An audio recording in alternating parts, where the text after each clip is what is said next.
Fala, meu povo! Estamos começando um podcast e o nosso tema de hoje é conscientização na segurança e saúde no trabalho. E para isso, eu tenho dois convidados super experientes aqui, o Pedro Henrique, que é engenheiro civil, e Adriano Moreira, engenheiro de segurança no trabalho. Então, vamos abordar aqui o tema Abril Verde e já vou falar aqui para eles se apresentarem e me falarem mais sobre esse tema. Aqui, meninos, agora com vocês, eu queria saber mais sobre esse tema. Como surgiu o Abril Verde? Bom, vamos lá. Sou Adriano Moreira, engenheiro de segurança, sou gerente QSSMA da Copag. O Abril Verde é um mês muito importante para a gente falar sobre a saúde e segurança do trabalho, Foi instituído aí universalmente, Infelizmente por uma data trágica que foi marcada, dia 28 de abril de 1969, aconteceu um acidente no estado da Virgínia, nos Estados Unidos, onde 78 mineradores perderam a vida, muito por falta de processos ali relacionados à saúde e segurança do trabalho. Então, isso marcou, e foi instituído pela OIT, a Organização Internacional do Trabalho, como essa data a ser lembrada. E o verde é uma cor que simboliza a saúde e segurança do trabalho, por isso esse mês de abril ele é contemplado aí por todas as organizações como o Abril Verde, esse mês para cuidar da saúde e segurança do trabalho. É muito importante, muito se fala da saúde e segurança do trabalho, mas no linguajar da segurança do trabalho a gente até trabalha do trabalhador, a saúde e segurança do trabalhador, A saúde e segurança ela não deve ser aplicada ao trabalho, É sim ao trabalhador. Ao trabalhador, faz todo sentido mesmo. E como que vocês aplicam, qual é a importância do Abril Verde no setor de infraestrutura rodoviária? Bom, pessoal, meu nome é Pedro Henrique, sou engenheiro civil e trabalho no ramo de conservação rodoviária. O Abril Verde é um marco na prevenção de acidentes do trabalho e tem como tema principal a valorização do trabalhador. Então, é algo aí muito importante para nós. Como o Adriano mesmo posicionou, foram algumas conquistas que nós conseguimos aí durante o tempo, com a perca de várias vidas ali no processo todo. Uma tragédia mesmo. Uma tragédia. Bom, e quando a gente fala da infraestrutura rodoviária, a rodovia ela nos apresenta muitos riscos, por não ser um ambiente controlado. Quando a gente fala sobre uma indústria, você tem vários riscos aos quais os colaboradores estão expostos, porém você consegue administrar esses riscos durante a execução dos serviços. E na rodovia não, nós estamos sujeitos aos riscos imprevisíveis do fluxo de veículos, nós temos motoristas que podem não estar em condições de dirigir naquele momento e eles se arriscam, tomando aí a direção e nos expondo. Nós temos veículos que transitam infelizmente em condições inadequadas, então pode faltar um freio, isso é um risco para o nosso colaborador que vai estar lá na frente de serviço. E temos também os riscos inerentes ao clima, Então pode ser um dia chuvoso e mesmo assim a gente ainda tem que trabalhar porque somos nós que garantimos a fluidez do trânsito, correto? Bacana, muito importante também o trabalho e a execução dele, na área das rodovias. E quais são os principais desafios de implementar seguranças em obras que acontecem assim a céu aberto como as das rodovias? Bom, acho que o Pedro já respondeu boa parte dessa daí, Essa situação da gente trabalhar a céu aberto é um fator agravante, como ele bem colocou há pouco, A parte de intempéries, chuvas, condições climáticas aí que são adversas, A gente está exposto aí a várias situações, tanto a questão da incidência, do aumento da possibilidade de derrapagens de veículos, veículos ali com pneus ali, talvez não estando em boas condições, podem provocar ali aquaplanagem, perda de controle, e principalmente quando passa um bom período de estiagem, vem aquela chuva ali, às vezes algum óleo na pista, isso potencializa muito, A gente vê isso muito na Serra de Bocaiúva ali, quando tem uma chuva assim, tem óleo na pista, os carros parece que começam até a voltar para trás, e romper, Então, a gente vê que a condição climática, ela muitas das vezes é muito prejudicial a nós, Então, a gente tem hoje, digamos que um dilema no manutenção de rodovia. A chuva ela nos impede de trabalhar por ser essa condição desfavorável, aumenta os riscos ali de acidente, né, tanto de veículos de usuário quanto ali, né, questões de descarga atmosféricas, enfim, tem vários fatores, né, e também essa situação, né, da gente não poder trabalhar e a chuva, né, acabar prejudicando em muitas coisas o segmento do nosso trabalho. Você fala na situação de conservação, tem ali a vegetação, que ela agradece com isso, né, é algo que a gente combate nos nossos trabalhos, a gente tem que fazer essa atividade. E também tem aquela questão dos nossos serviços em pavimentação, né, que é para a questão de corrigir as imperfeições do asfalto ali, a chuva acaba potencializando, né, tudo, esses né? problemas na rodovia. Então é um fator aí que realmente trabalhar a céu aberto nessa condição acaba sendo um grande desafio, né, e muito diferente, né? A maioria das pessoas que você conversa que não conhece, não entende do ramo de rodovia, às vezes os parentes dessas pessoas acham que às vezes é algo mais simples, mas muito diferente do nosso. Eu não consigo nem imaginar o quanto. Até pelo que o Pedro falou, né? A gente não tem um local fixo ali, né? Não é um ambiente controlado, né? A gente se move bastante, tem muitas questões quando se pega ali, questões de eu preciso visitar uma obra de vocês, onde vai estar? Às vezes a gente fala, tem que ver, tem pessoas que querem fazer uma visita, mas imagina, não tem um local fixo, né? A obra se move, ela tem que, né, seguir um fluxo ali contínuo, então tem essa particularidade do ambiente nosso aí na manutenção de rodovia, né? São frentes móveis, né? Céu aberto, acaba tendo essas questões que a gente citou. E essa parte, né, dos usuários ali da rodovia também, que a gente, com perder isso tudo, a gente não controla, está fora do nosso controle. Geralmente sempre sai, né, uma pessoa irresponsável. E teve algum acidente, assim, nessa questão climática, assim, que marcou vocês? Já teve alguma situação desse tipo que marcou mesmo, assim, que serviu de exemplo? Questão climática, né? Bom, questão climática é muito pontuado a questão aí de aquaplanagem. Então, se você tiver um ponto ali na rodovia, por exemplo, que houve obstrução de um bueiro, esse bueiro não consegue escoar as águas pluviais, vai ter um alagamento ali pontual, né, na pista e pode ocorrer ali a derrapagem de algum veículo. Não necessariamente aqui na rodovia nas rodovias onde a gente faz a manutenção, mas é comum ver esse tipo de situação aí dos noticiários. Que eu me lembrei de alguma situação, por exemplo, alguma árvore cai na rodovia e a gente tem que fazer atuação aí de imediato, né? Então, para desobstruir a pista, nosso pessoal tem que ir com capa de chuva, fazer o corte ali da árvore, né? Desobstruir a pista e liberar para o fluxo. Então, comumente o que eu vejo mais, né, que eu já vi, foi esse tipo de situação. É uma situação climática desfavorável ali para a nossa situação, mas a gente tem que agir para poder desobstruir o trânsito e liberar ali para o usuário. E falando nisso, assim, qual que é o papel, assim, como que funciona o papel da liderança de encarregados, engenheiros mesmo, vocês que estão ali atuando na linha de frente, na prevenção desses tipos de acidente? Bom, eu observo que o principal papel de um líder, seja ele encarregado, engenheiro, é ser um agente multiplicador. Você tem que ser um exemplo. Se eu trabalhar com segurança, as pessoas ao meu redor vão trabalhar com segurança e, consequentemente, os meus liderados também. Então, você tem que ser um agente multiplicador. O engenheiro ele tem várias responsabilidades. Ele é responsável por fornecer os materiais, os recursos, planejar a atividade, e o encarregado de obras, ele é o líder imediato da equipe. Então, ele é responsável, né, por aplicar todos esses materiais, recursos e garantir que a equipe atenda ali o planejamento e execute o serviço conforme as normas e procedimentos de segurança. E ele ainda tem um fator muito importante, que ele é o primeiro ali que vai observar a condição do local que ele vai trabalhar no momento.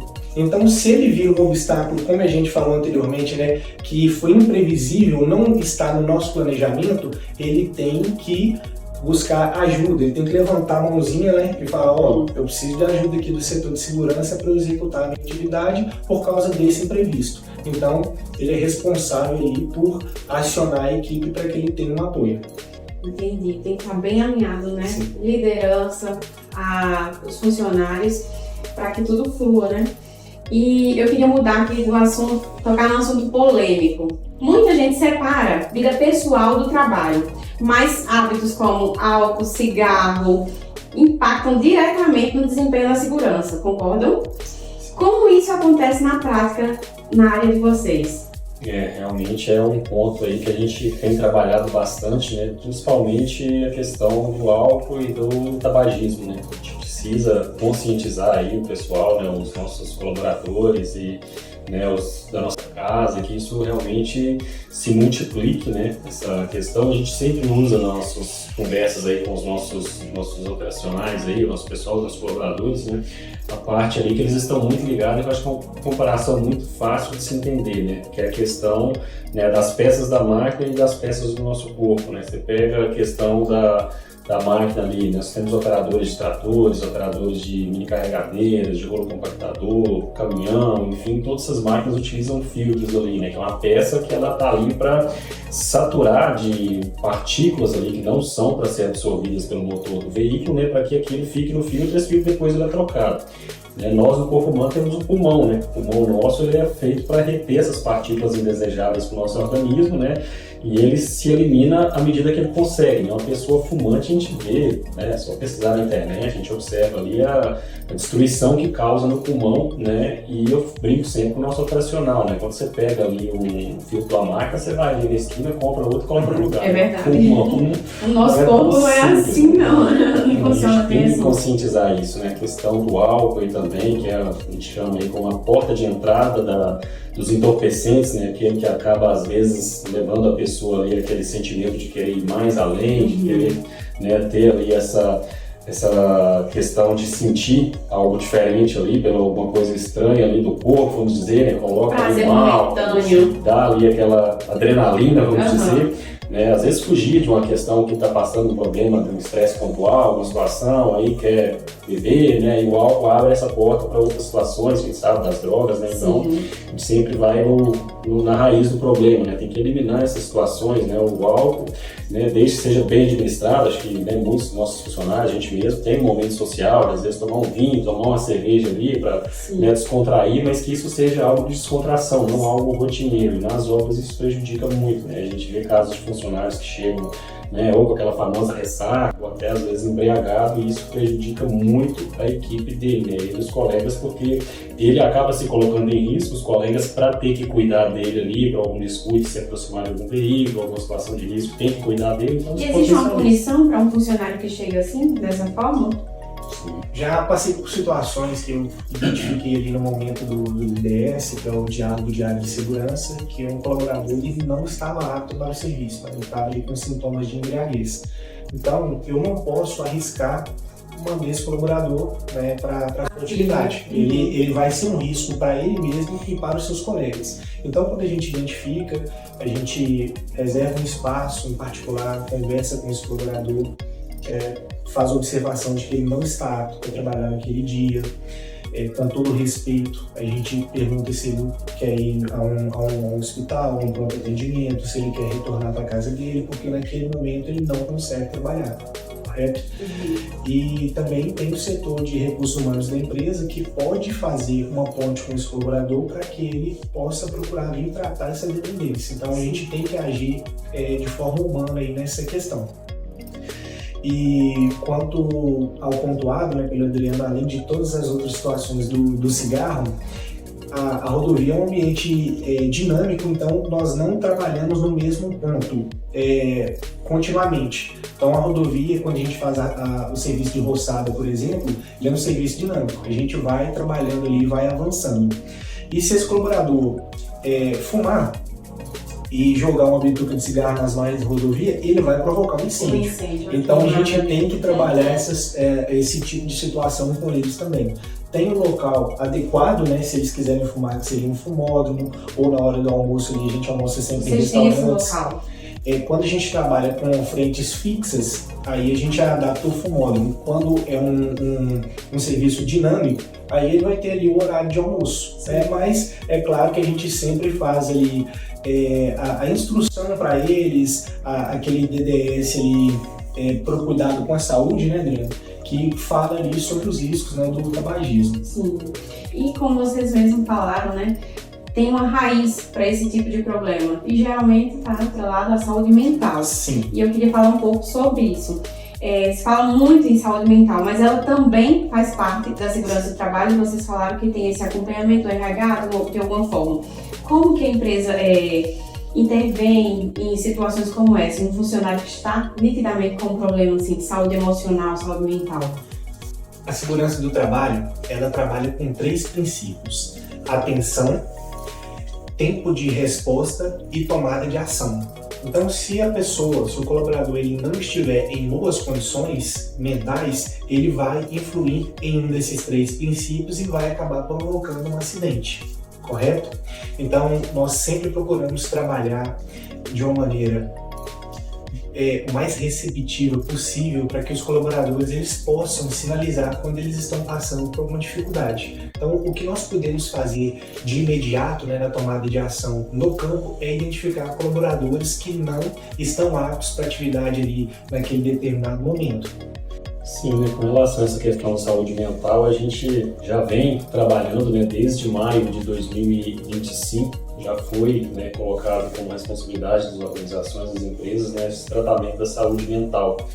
É algo que, né, até pouco tempo atrás, digamos, e até pelo que eu sempre ouvia falar, né, a saúde mental muitas vezes é frescura, isso não existe, né, mas hoje a gente tem visto cada vez mais a situação de esgotamento mental, fadiga mesmo, a pessoa, né, realmente tem cansado, né, a mente, vamos chamar assim, essa situação de muita sobrecarga, de estresse da vida familiar, né, das situações do dia a dia, junto com a questão do emprego. Se esse emprego não for algo que deixar que esse funcionário tenha ali, né, essa capacidade de trabalhar, de colocar o seu trabalho, de se sentir orgulhoso pelo trabalho que faz, né, que é algo que a gente vem trabalhando também.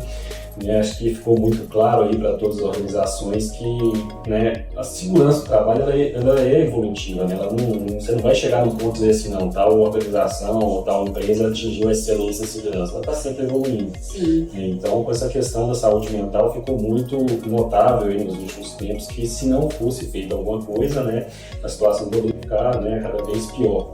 Então, acho que isso aí ficou para trás, né, foi passado essa situação de achar que, né, desgaste mental é coisa que não existe, ou é coisa de pessoa que, né, não tem capacidade mental, é fraca mentalmente. Sim. Isso aí a gente vê pessoas aí que, né, muitas das vezes a gente imagina que não vai, né, dar esse esgotamento mental, pessoas que a gente admira. Muito ativa, né, proativa, com certeza. O que a gente sempre fala da segurança do trabalho também, né, a maioria das situações, quase todas, ela não tem um alarme, ela não tem algo que vai te dizer, opa, vai acontecer, vai que você já perdeu essa saúde. Bom seria que se todas as empresas tivessem esse pensamento, né, de trabalhar, trabalhar ali com a saúde mental, fiscalizando também, dando apoio, porque hoje em dia, né, acho que todo mundo passa, de certa forma, alguma questão, seja financeira, familiar, seja também, né, amorosa, mas todo mundo passa uma questão como essa e a empresa acolher de alguma forma é muito importante. Agora, qual é o maior desafio hoje dentro das empresas? É conscientizar ou fiscalizar? Bom, isso aí a gente já vem conversando há bastante tempo também sobre a importância, né? É um dilema. Conscientização e fiscalização. Né? As duas são extremamente importantes, né? Mas a conscientização tem se sobressaído no ponto de formar fiscalizadores, né?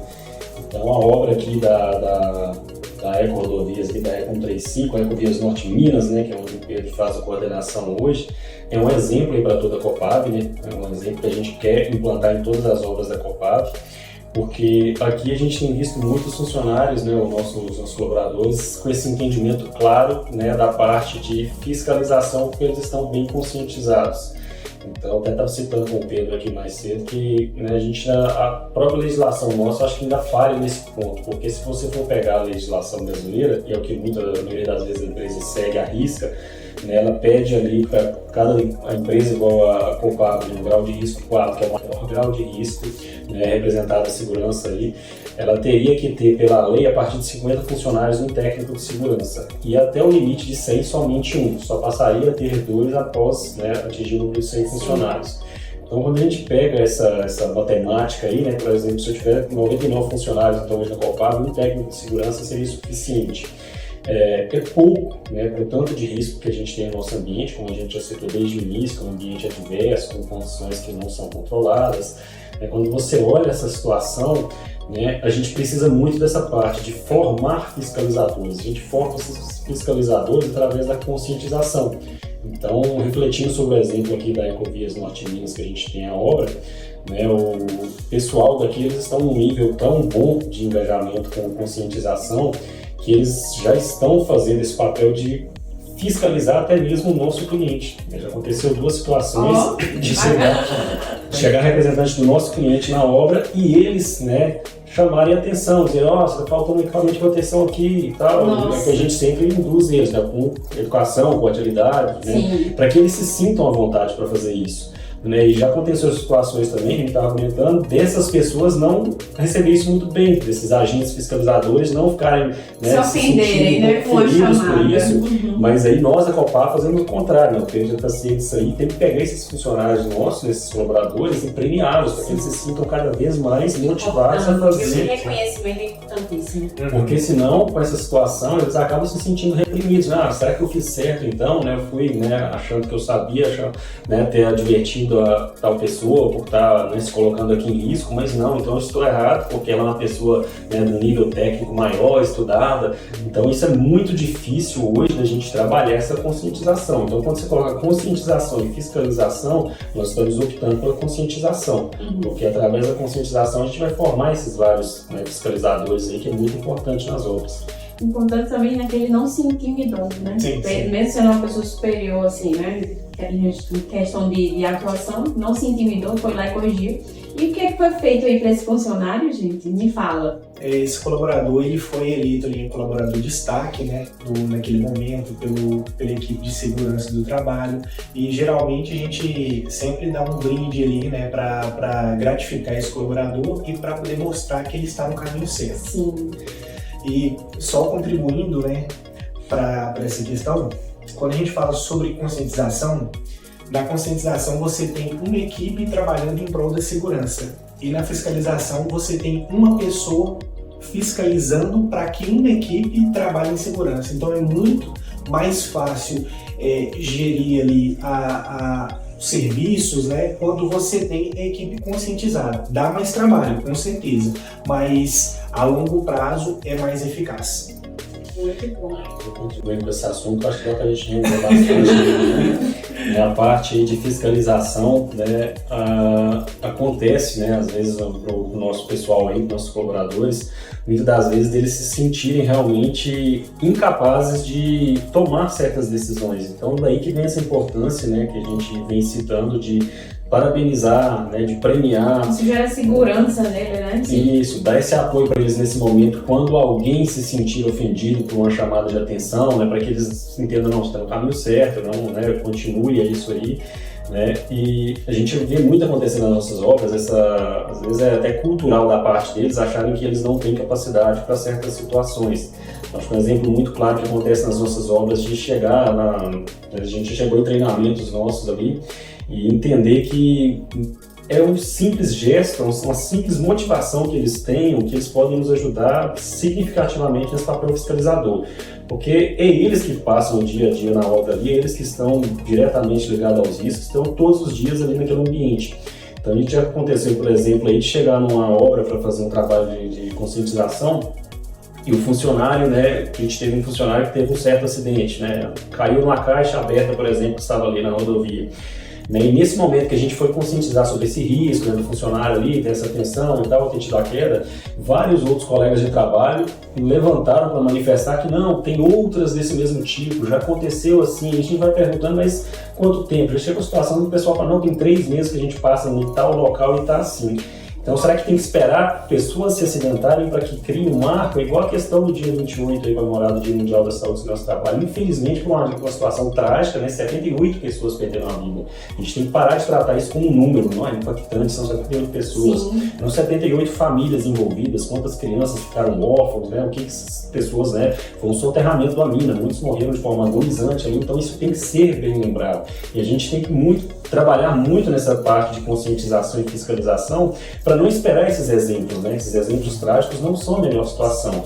Para entendimento, infelizmente, é o melhor, porque muitas das vezes ele sensibiliza. Quando você mostra alguma situação, que teve um óbito, teve uma situação ruim, a maioria se sensibiliza, mas o que a gente tem que trabalhar por momento é não esperar essas gravidades acontecerem para que esses exemplos ali trágicos mobilizem que a pessoa, né, realmente sinta esse impacto e passe a fazer o que é correto.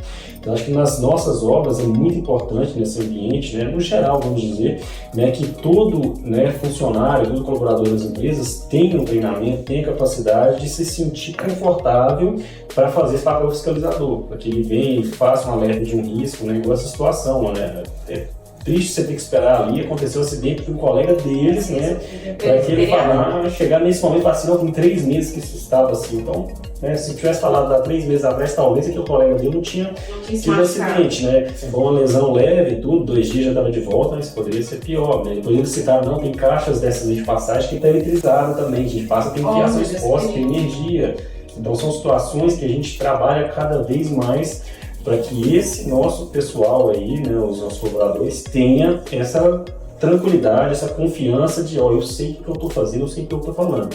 Então é treinamento contínuo, é conscientização, né, das ferramentas para eles se sentirem à vontade e virarem esses nossos fiscalizadores aí, porque não é fácil, né? A gente pega hoje as obras aí, em média, você pega a obra aqui, quantos funcionários? Aqui nós chegamos a ter 135 colaboradores, hoje a gente está ali por volta de 105.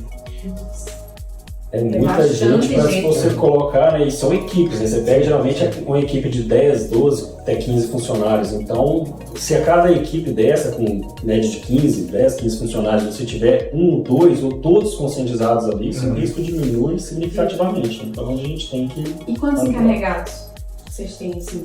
Hoje a gente tem 12 equipes, então 12 líderes de equipe. Bacana. Sim.